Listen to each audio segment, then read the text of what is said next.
and for our companies. Thank you. Paul Murphy, on behalf of the GUE Group. Thank you. I think it's a vital question that we're discussing. I would agree with Yannick about the fact that the Arcelor Mittal workers are victims of the process of deindustrialisation.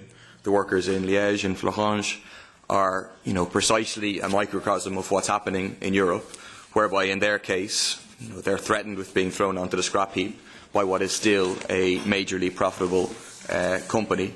And obviously we saw the role of the French state against those workers, including one worker who was in here today who lost an eye as a result of the attacks by the police on the protest at the Parliament at the last session.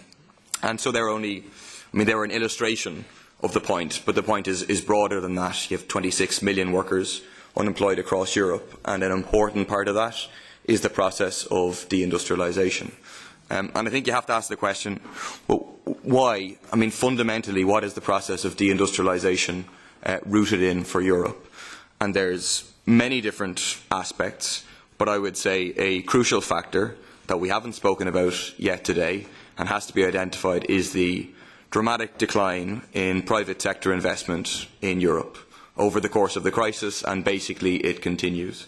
There's a report at the end of the last year from McKinsey Consultants about investing in growth, Europe's next challenge, where they give really striking figures about the fall in private investment, where they say that the fall between 2007 and 2011 was larger than any previous decline in absolute terms and 4 times the decrease in real GDP over the same period.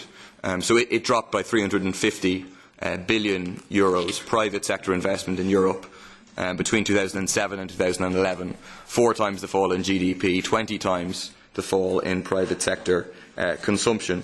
And the other very interesting point contained in the report is sometimes you get the impression that that's because, the corporations are poor, they don't have money to invest, there's no resources for investment. That's why there's a process of deindustrialisation. But they also make the point that listed European companies had excess cash holdings of €750 billion in 2011, closest to their highest real level for 2 decades. To put this into perspective, the value of those cash holdings is more than double the drop in private investment between 2007 and 2011.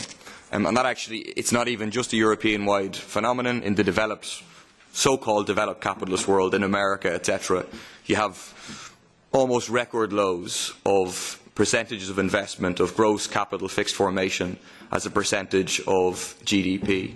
And for me, those figures tell a certain story.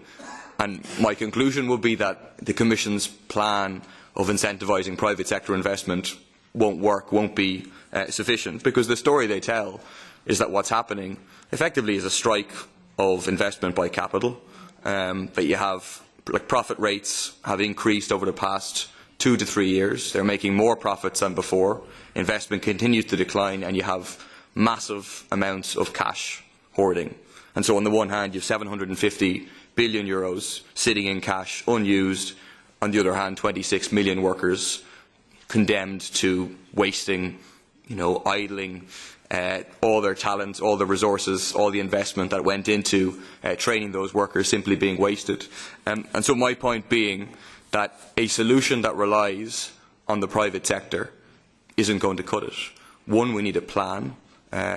2, your plan cannot be reliant upon just incentivising these people to invest. Arcelor Mittal has basically paid no tax in Belgium, despite making hundreds of millions and over €1 billion of profit. So they've been incentivised, but they still don't want to invest. And therefore, the need for massive public investment, focused in a planned way, research and development, etc. But also the point that the workers in Arcelor Mittal would raise, the need for nationalisation of our existing industries under democratic workers' control.